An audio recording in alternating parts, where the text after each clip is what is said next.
Want to know who these guys are? Want to know how they got all those? There's a lot I of do. gold and platinum records. I do too. So let's find out.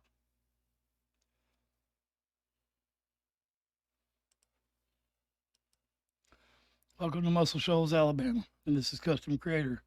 I am Danny Lee, OGT, and that is my partner over there, Greg Allman. I am Oh, sorry, OGL no, Schmidt. his name is Greg. So, and the Allmans will be part of the story, so that wasn't a bad joke. Yeah, let's. I don't really know how to do the context on this, to be honest with all you, because I've never seen anything that blew me away any more than this. I've never seen any more of a thing that isn't as well known, except for one song that mentions this, and we'll get into that a little later.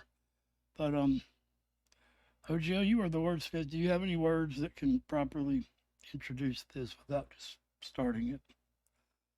I will simply say that it is a fantastic story, and if you enjoy listening to music, if you like music history, if you just like stories about personal perseverance, this is a story for you. It's one of the greatest stories I've ever heard, and it's one of those things where multiple times you will be going, "Really? Wow, I had no idea," because I did that constantly throughout this. So I say, buckle up, grab a drink, maybe some popcorn. You will definitely enjoy this story. The show Fame came from this show, this story, I mean, or this true to life event. I guess it is still a story, but um, yeah, I will say that in the comment section there were people who said that they were 70 years old and this had changed their life even at that age. Just watching this, there were people that said they had ADHD really bad and couldn't sit through 15 minutes of anything if they tried, but watched this hour and 51 minute, which we're not doing all that today, but documentary several times without stopping. Greg here falls asleep so easy when he's tired. And the only time we watched this, he couldn't fall asleep. I think he wanted to, but he still finished this. I was barely conscious when it started, but when it was halfway through, I was. Yeah, so all I can say is let's Pickett and More, Muscle Shoals, the incredible true story of a small town with a big sound. And that is a great way to introduce it right there. So, if you're ready, I'm ready. Let's do this damn thing. Let's do it. Take a trip to Muscle Shoals. All right.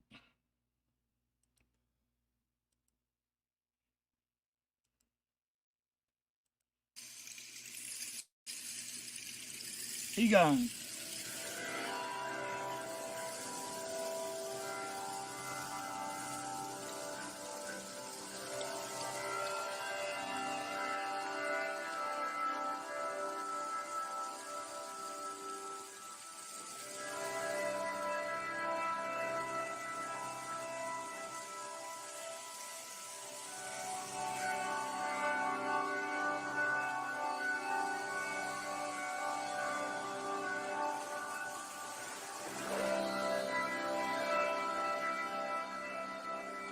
Magic is the word that comes to mind for me when I think of Muscle Shoals.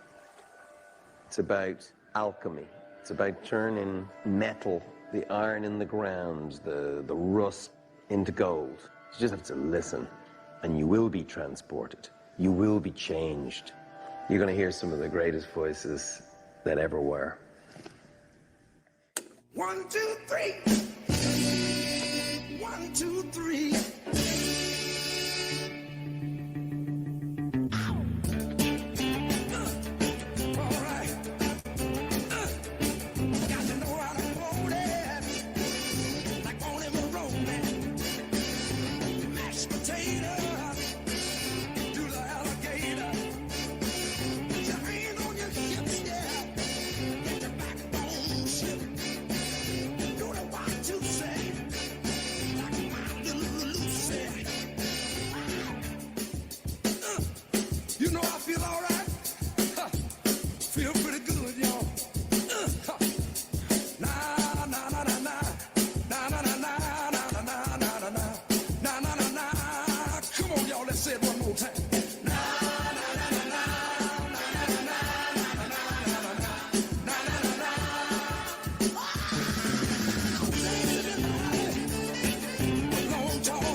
we started to hear this sound coming out. There was an amazing feel, kind of magnetic, I suppose, in a way, sound-wise. And then after a while, this word, Muscle Shoals, comes into the picture, and then you put two and two together, and that was when I said, if we get the chance, we got to go down there, you know.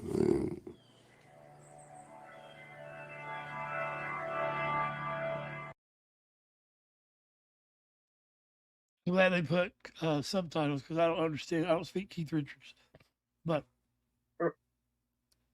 I would say that intro song was not an intro song, and we'll figure that out later. But there's Bono and Keith Richards, who are not from America for sure, talking about a little town in Alabama already. So that in itself is kind of powerful. The Stones are from England, right? And Yeah, U2 is Stones are from Ireland. Ireland. There you go. So, and Bono don't really talk about anything. Bono's kind of like Maynard. He's, you don't endorse anything. I know I'm not that familiar with him to be saying all that, but the Bono's one of those consensus. polarizing figures. I think he means well. Sometimes he comes across as a bit aloof and pretentious, but I think he ultimately means well. I'm going to say Bono's been around. Keith Richards has lived, let's say, a very long, full life that has not been boring. So when they're talking about Muscle Shoals with this sort of, restrained awe, that shows you a lot about what kind of place it was and what was going on down there. And if the name sounds familiar to you at all, I will go ahead and give you one little spoiler. The thing that has made this the most popular, I guess because of humbleness, is you've heard it before if you've ever heard the song Sweet Home Alabama. In Muscle Shoals, they've got the Swampers, and they've been known to pick a song or two. Lord, they get me off so much, they pick me up when I'm feeling blue. Now, how about you? And that's the only spoiler I'm going to give. Egon. People now still ask me, what is it about Muscle Shoals? It's just a little village on the Alabama border. Why does that music come out of there? It's an enigma. How did so much music take place in such an undescript little town? There was just something about that place, something that still to this day nobody can explain. At different points in time on this planet, there are certain places where there is a field of energy. At this certain point in time, for this number of years, there was Muscle Shoals. It's a unique thing. Rooms and record making like that, it doesn't happen very often. There's usually somebody like Rick Hall, who's like a total maniac, with the drive and the foresight to do it, and he's a tough guy,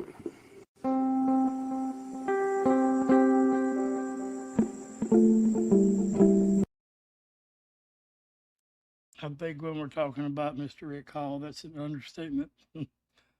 But we'll let you be the judge of that yourself. I love to hear Keith Richards talk, though. I really do. I don't know what kind of, like you said, biomechanical restoration he's had done on his body. Maybe he found the sacred secret or something. I don't know, but Okay. There is something. He's the same age as Hank Jr., but he looks about 30 years older. Oh my gosh, yeah.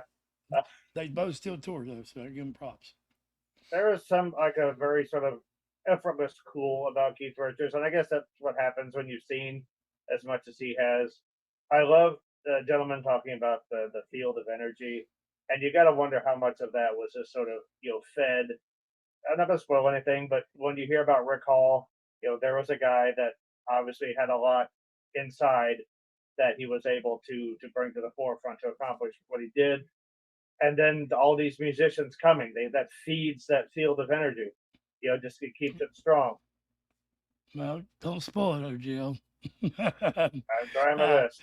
Yeah, I know, man. It's hard. Those are the Appalachian Mountains, by the way. they Beautiful. run all the way up here beside me. So actually, they run from up in Maine, actually, OGL, all the way. People don't realize that they're just bumps there, all the way down into Alabama. So that's a big rock. That's why I live in quarries here. I mean, I don't live in a quarry. All right, let's go. How He about got rock us and to roll? mute our microphones. If we don't do it, it'll sound like shit. And oh, by the way, this isn't our recording. This is the best copy I could get, and it freezes sometimes, but the audio is perfect and it will catch up. So it's the best. I don't think people will mind once you get into this. So. All right.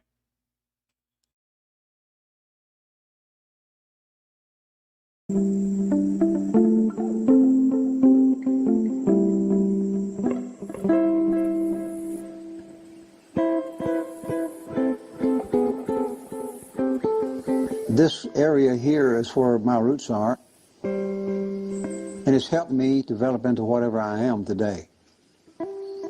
My father was a sawmiller, and we lived way out in the Freedom Hills, no houses, no neighbors, no kids to play with. The floor in our house was dirt. The heater was made out of an oil drum. We slept on straw beds made out of straw that we pulled up in the fields. We had no bathing facilities, no toilets, nothing. And we just kind of grew up like animals.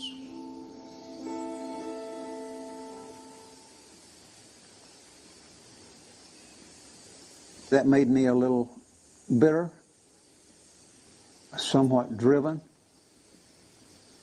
I wanted to be special. I wanted to be somebody.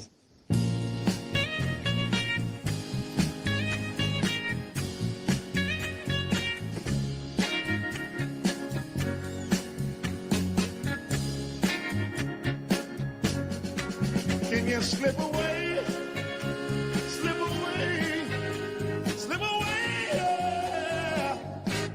Oh, I need you so. The first record I cut in the studio was a record called Steal Away by Jimmy Hughes, brand new building, and I was hoping it had the magic. I didn't know. So I brought my band in, and I went up in the control room and sat down. Okay, all set? I turned on the microphones and nervously hit the talkback button to the musicians and said with a slight crackle in my voice, rolling. Roll. 1, 2, 1, 2, 3, 4. When they kicked off Steal Away, I sat behind the console and wept.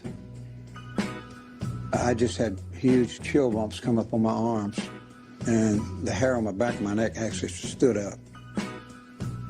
And of course, this was the birth of the Muscle Shoals sound. I've got to see you somehow, not tomorrow, right now. I know it's late, whoa, I can't wait, so come on and steal away. I've heard entertainers and producers tell me that we got some kind of sound here that they can't get anywhere else. They have to come here.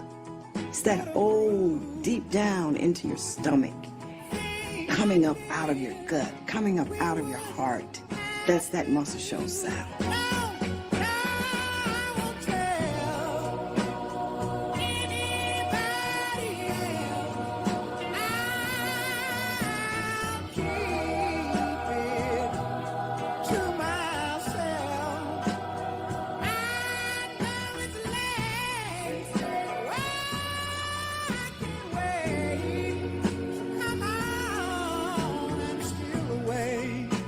sound made it through to even Ireland and Britain, and we felt the blood in that. We felt the sort of pulse of it, and we wanted some, you know?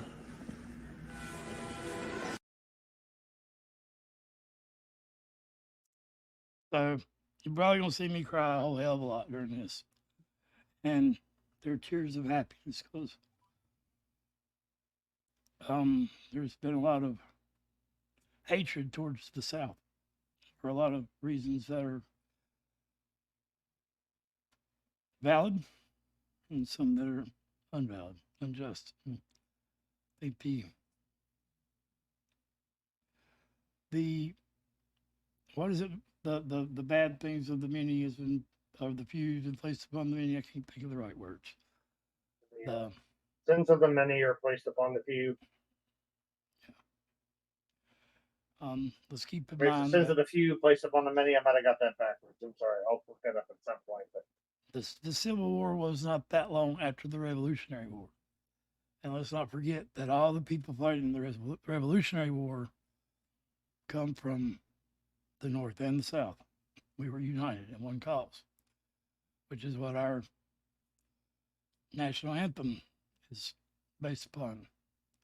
The division came after that, with men drawing lines in the sand. And the people who didn't want to be a part of that structure, the government, if you will, this thing they were trying to put rules upon, moved south, someplace you could go. And yeah. So as you can see, there is no genre to this, kind of like our channel. So it's a beautiful thing. the introduction to Rick Hall, his upbringing, growing up in a place that didn't have a floor, didn't have a proper bed, didn't even have toilet facilities. That's something that can break a lot of people, but it shapes others. Mr. Hall's obviously a rare breed, but I love the story that the first time he hits that record button, he starts crying because I guess being in the same building with an amazing musician, that's a whole different story than hearing him on the record. And production back then was not what it is now. Nowadays, you can do things in post. You can have a bunch of computers taking care of everything. Back then, it was almost like playing an instrument, like that board. That was your instrument. So he's iron sharpens iron. I guess he's an amazing dude, bringing there you go, amazing people to his building. And I always say tragedy brings triumph. That the evils in this world teach us the golden things. As Bono put it, turning iron into gold. The musical alchemy. Well, there's a life alchemy too. There's you could turn something dark into something beautiful. But anyway, we're 8 minutes into this, and we've already heard from Bono, Percy Sledge, and Alicia Keys, the Keith Richards, and the wife of Jerry Garcia. I can't remember her name. I don't know of anything else you could play where you're going to hear from those artists in the first 8 minutes. Quite a diverse array, yeah. And if we say anything, this is not promoting America. Okay, this is promoting this studio in this town because this town had no borders and everyone was welcome. It did not matter where you were from or what color you were, what your style of music was. That is a beautiful thing. If we're promoting anything, it's music. Boom. Not one type of music, not one musician, just music. And we're going to figure out the history of hippies. That's funny as hell. So buckle up. Let's do it. Egon.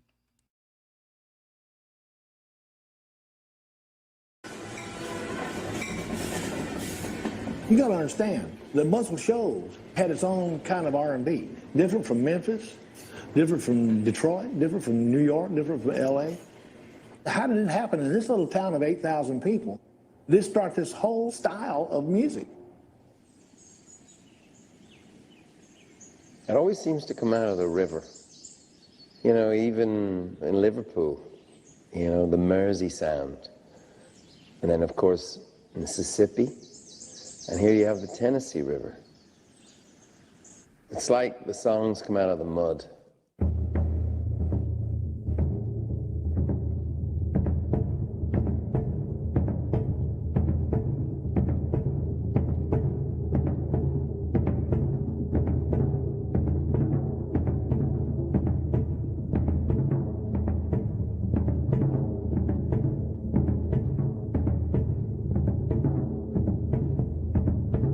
You're at a place called Ishite. It means it's a special place, a holy place. It's a place of music, and it's a place of people.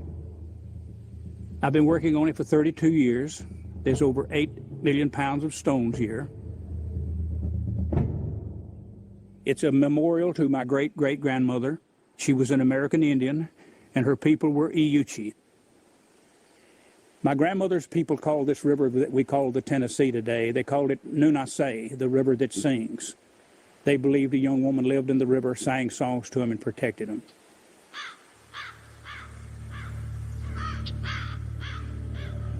In the year 1839, my great-great-grandmother was removed from right here in Muscle Shoals. She was taken to the Indian Nations, what is now present-day Muskogee, Oklahoma. When grandmother got out there to Oklahoma, she said there were no songs. She went and listened to all the streams she could find, and there were no songs. They couldn't sing, they couldn't dance, they couldn't hold their ceremonies. And they got to be very sad people. So she started to come back home. She walked all the way back. It took her roughly 5 years.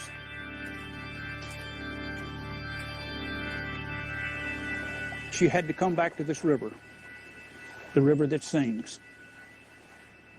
The great dams have softened the woman in the river's songs. But if you go to very quiet places and listen, you can still hear her songs. I know. I hear her songs nearly every day.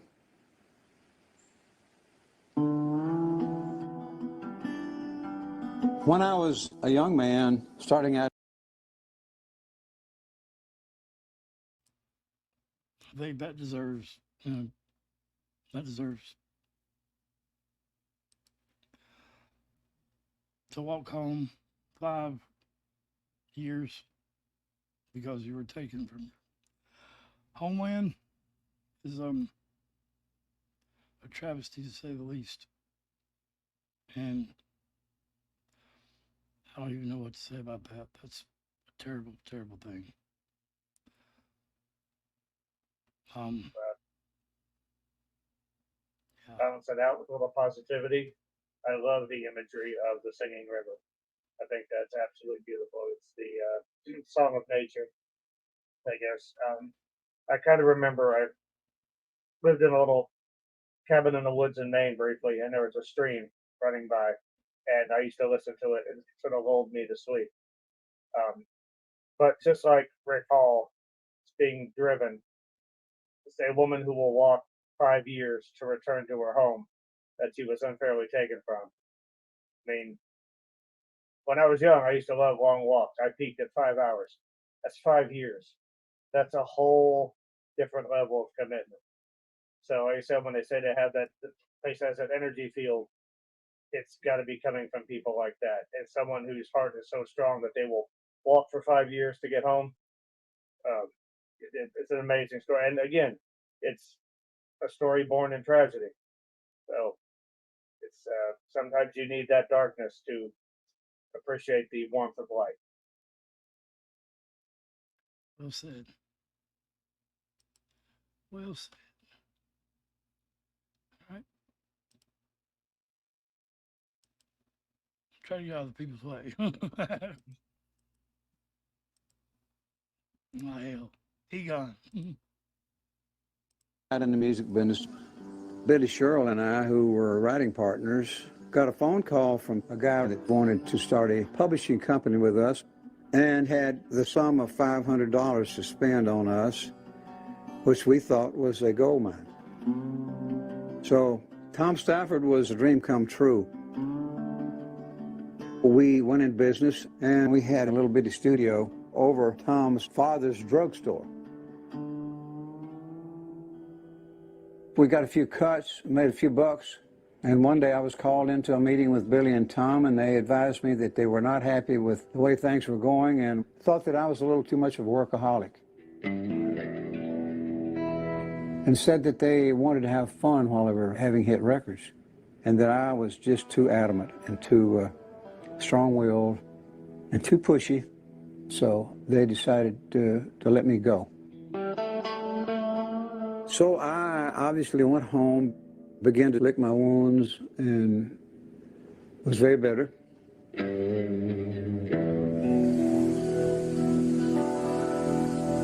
During this time, I worked at a place called Reynolds Metals Company in Muscle Shoals, Alabama, and I married my first wife, Faye Marie, there. She and I had been married about 18 months, and we went to Hamilton to see Benny Martin in concert. It was about sundown, and I met a car who was traveling very fast. I swerved to go around that car. I hit some loose gravels on the side of the road and went into a spin, a tailspin. The car turned over end a couple of three times and landed on its top, and didn't know if she was out or in, but couldn't find her in the car. It was total darkness. I began to yell for her and couldn't hear any noise, except I could hear gasoline running out of the gas tank into the car somewhere. And I thought, of course, it's going to be my death because the car is going to catch fire and I can't get out. I got out of the car and searched around in kudzu vines up to here. Finally, some people stopped with a flashlight and we found her. I nursed her on the way to Hamilton Hospital.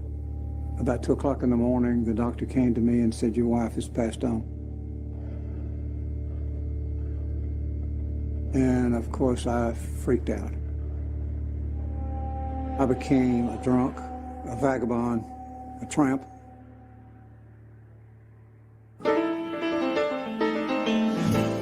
That changed my whole life.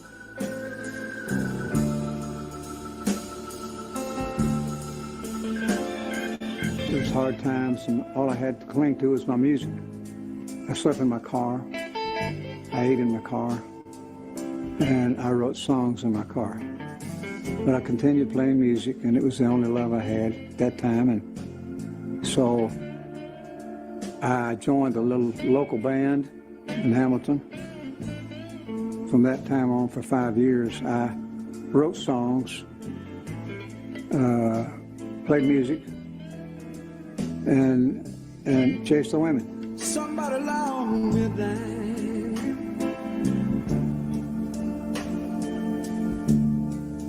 I need to call my old time used to be. All of this gravitated towards what am I going to do the rest of my life, and I decided to come back to Muscle Shoals, but this time I came back with a vengeance. I came back with a determination that I was going to kick some ass and take some names, and I was going to make it in the music business.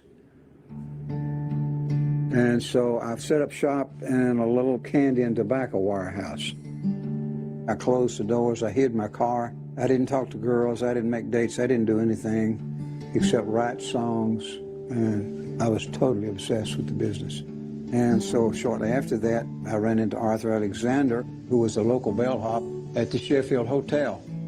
And he played me a song and said, "What do you think?" And I said, "I think it's a hit." So he said, "What are we going to do about it?" And I said, "We're going to cut it." And he said, "When?" I said, "Tomorrow."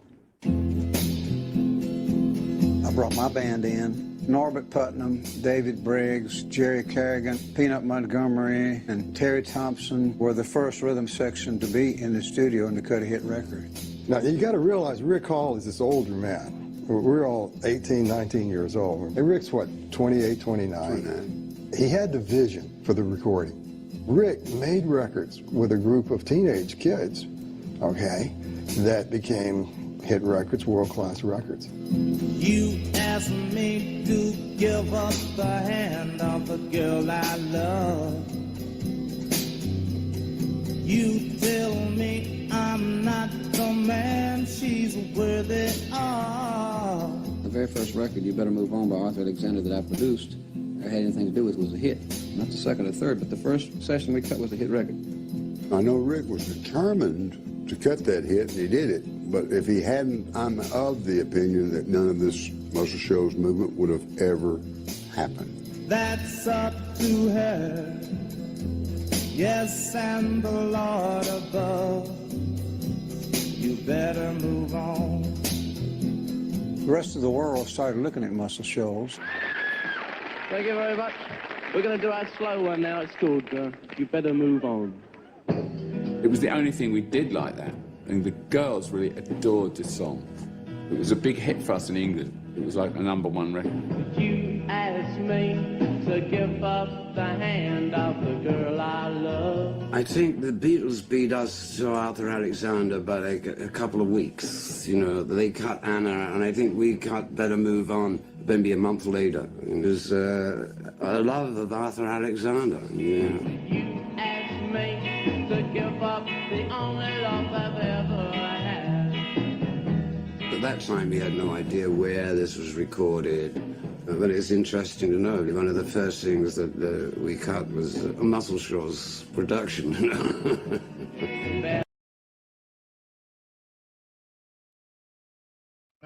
First of all, the story of Rick is that his wife is just terrible. I'm not sure. I want to look it up. The song "Last Kiss" may have been inspired by that. So, your mic's still off. It's pretty cool, and for whatever reason, to know that the Beatles and the Rolling Stones, two of the first things they ever cut, were covers from a Muscle Shoals production, the first Muscle Shoals production. So I don't know what he meant by the Beatles beat us to it. I heard him say the Beatles covered something, but I don't know if they covered the same song. Did you catch that? I think it was a different song. They both liked that singer, and they both covered his material, but the Beatles did it first. If any of y'all have ever seen the Pirates of the Caribbean films, I can completely now see why, when they say Johnny Depp built his performance of Jack Sparrow off of Keith Richards, I see that. Keith Richards is a real life. I guess maybe he's a musical pirate in some ways, but yeah, he's definitely the real life Jack Sparrow. Just a very fascinating and cool character. Rick's again. So when Rick is starting the studio and he has a guy come up to him and it's like it's willing to invest, and when you're as driven as someone like Rick is, and someone shows faith, that makes you want to work even harder. But then when that person is basically like, okay, we're done, we're letting you go because we want to have fun, and you're too driven. I'm not quite sure what company wouldn't want someone that's really driven, but that feels so much like a betrayal,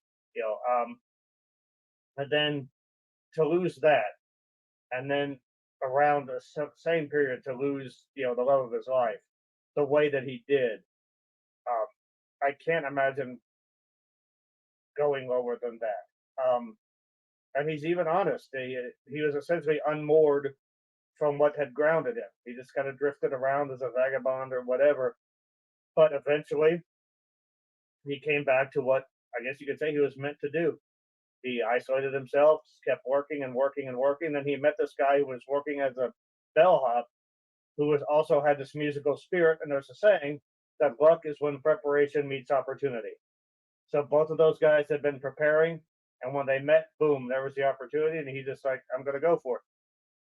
Keep No fear. Keep this in mind. This was a town not that far from Birmingham, Alabama, in the late '60s. So they'll touch on this later, but just keep in mind. And this was one of the greatest R&B songs ever. I love that song. Yeah. Again, music being the great uniter, which crossed the oceans immediately. Yeah. I tell a lot of people in our Australian crowd that if John Farnham and Jimmy Barnes, two great Australian singers who were kind of dissed from the LA scene and the New York scene, if they would have came to Muscle Shoals, it might be a different story. And oh yeah, if everyone knew this story, which I hope it gets out, I think there will be a different view on the Americans being insular thing. This is I have come up with a saying for that. Americans are all different. Half of us are you. So yeah, none of us are alike, and half of us are you. Yeah, I always thought that was an amazing thing. Just came up with off the cuff. Yeah. Yeah, I've got an Asian, some Hispanics, and 2 African Americans on each side of me right now. So anyway, props goes to the honesty of everyone that took place in this documentary. Probably isn't that popular to get up and tell your audience, if you're the Stones, that their first hit come from a little town in Alabama. So, but props for the honesty of everyone. And Rick Hall, he was a whore, he was a drunk, and 5 years he didn't give a damn about nothing but self-following him, and whether it's deserved or not is beside the point. But through that time, never let go of music. Even if he wasn't as disciplined about it as he could have been, he was still clinging to it. Yeah, that was still that thread. That was the one thing that was sort of keeping him afloat. So that's the second travesty, the second fucked up thing that happened to Rick Hall so far. So, all right, Egon.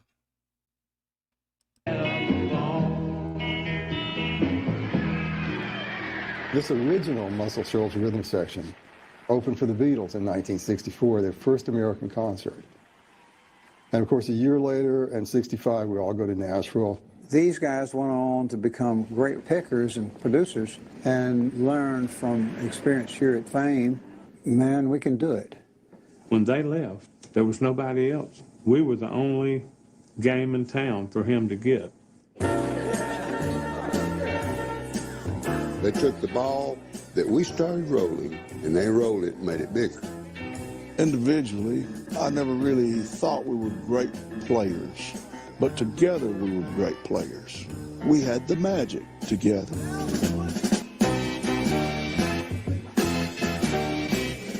We liked playing funky. All funky was is that we didn't know how to make it smooth. We're rock and roll players, okay? You just didn't expect them to be as funky or as greasy as they were. I know a place. Ain't nobody. The groove that we set up came from rhythm and blues music. I remember when Paul Simon called Stax Records, talked to Al Bell, and said, hey man, I want those same black players that played on I'll Take You There. He says, that can happen, but these guys are mighty pale. A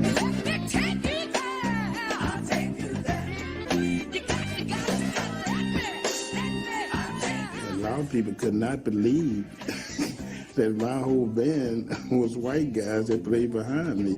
People have arrived at Muscle Shoals expecting to meet these black dudes, and they're a bunch of white guys that look like they worked in the supermarket around the corner. The Muscle Shoals rhythm section, David Hood, bass player. Jimmy Johnson, guitar. Roger Hawkins, drums. Barry Beckett, keyboard player.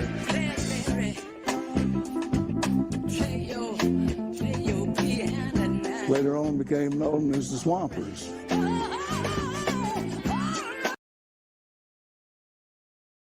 Ladies and gentlemen, meet the Swampers. So They have been known to pick a song or two. they pick me up when I'm feeling blue. Now, how about you? That's good enough. A strong rhythm section made the difference when you went to the studio every day with the same pickers and the same players, and they became a team, and it was hard to beat that. We began to bring in songwriters, musicians, anybody that wanted to be in the music business.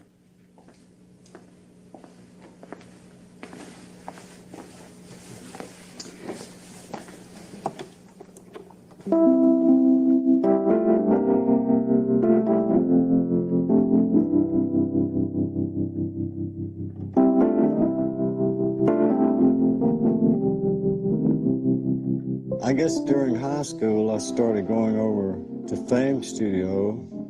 That was like a melting pot for songwriters, musicians.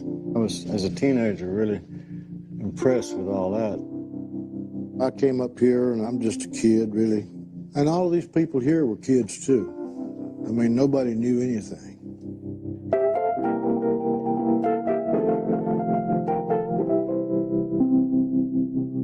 We're just doing our best to learn how to make records and learn how to write songs and learn how to play music.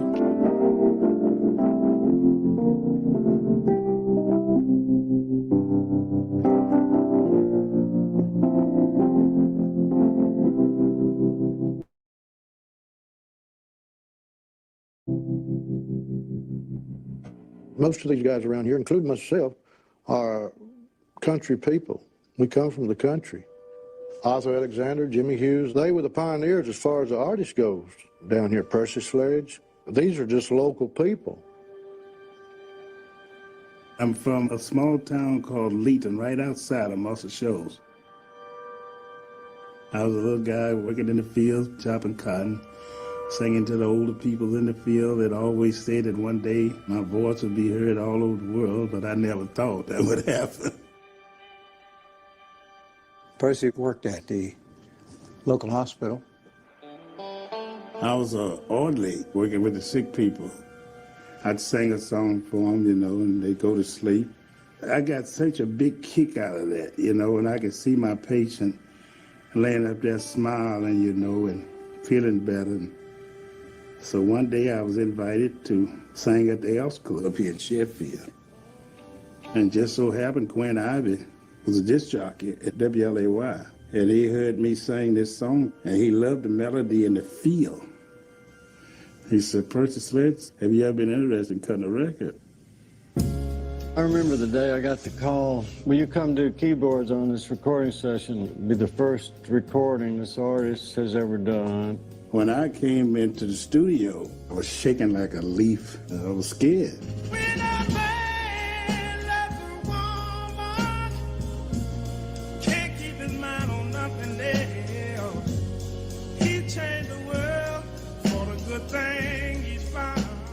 Every time that he sang the song, he had different levels for different parts of the song. And everything had to be in your wrist, bringing the level up and down. All I had was a voice. I didn't know anything about no singing, you know. Somehow, I got one down, and Percy was on time with me with a great vocal.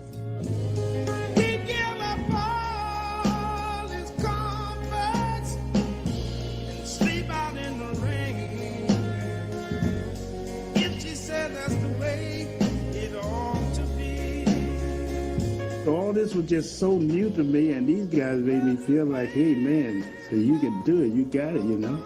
I used to call them my family, Donna Thatch, to all of them, you know. My first wonderful experience was singing on When a Man Loves a Woman with Percy Sledge, and you never know when you're making history.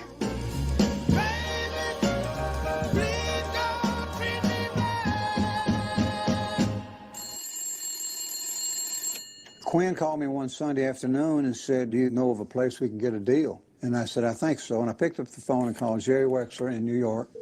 Jerry Wexler was probably the biggest record company guru in the world.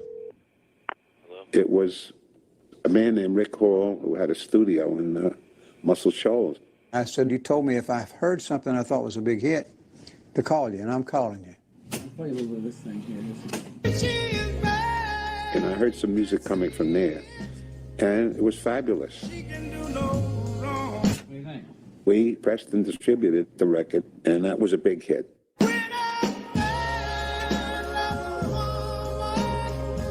That began a great relationship between Jerry Wexler, Atlantic Records, and Rick Hall.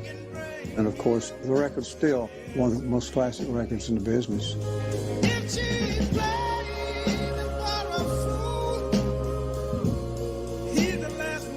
Same melody that I sang when I was in the field. I just wails out in the woods and let the echo come back to me.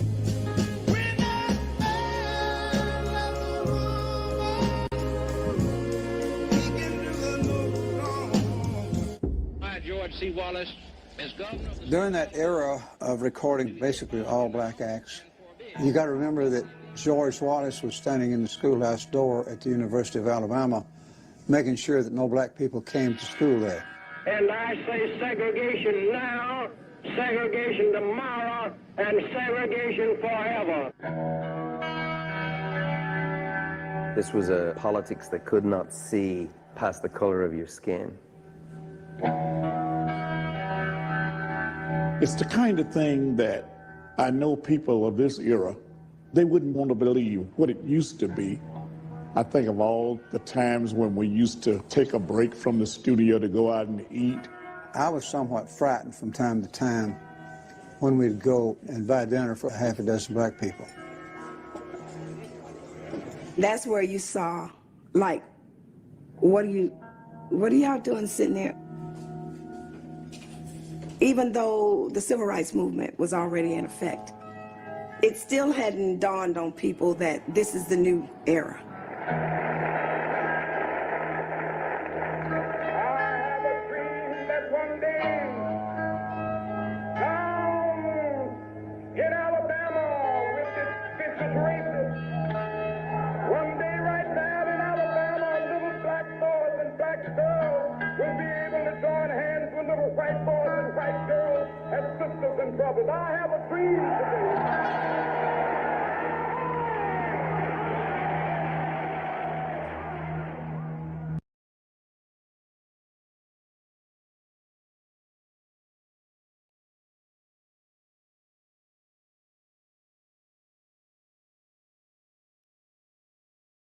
Ooh, yeah, fuck Governor Wallace.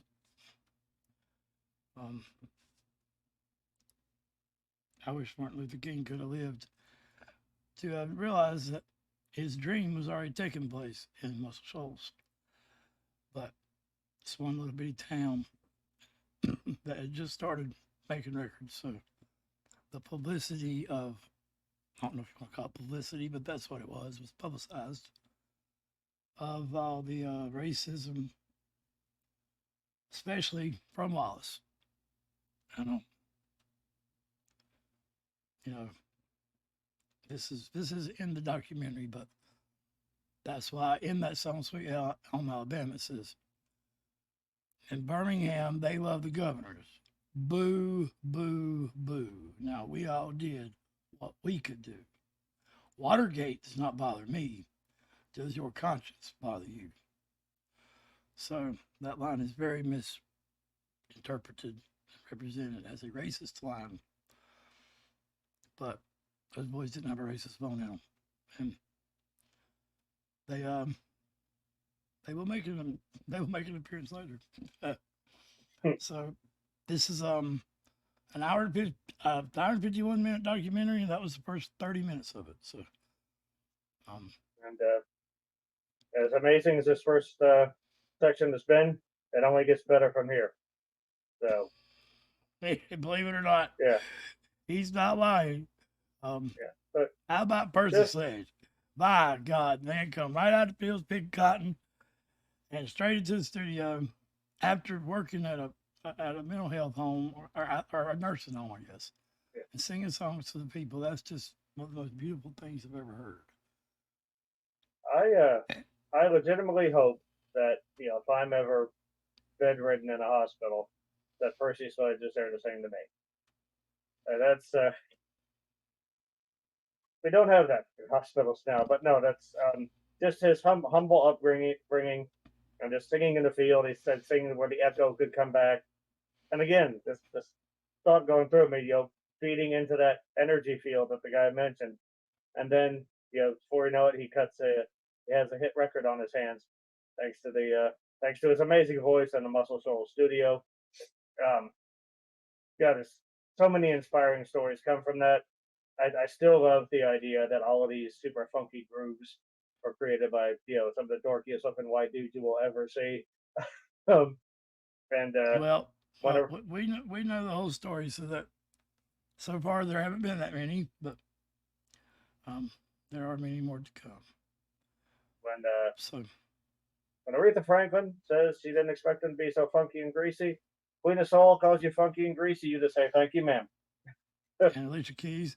And man, I forgot her name again. The lady that married Jerry Garcia was one of the backup singers for When a Man Loves a Woman. And Percy Sledge was the only African American that was a part of that recording. So, which isn't a knock. It's a beautiful unity of things that. Yeah, he said he felt like they were family. I see,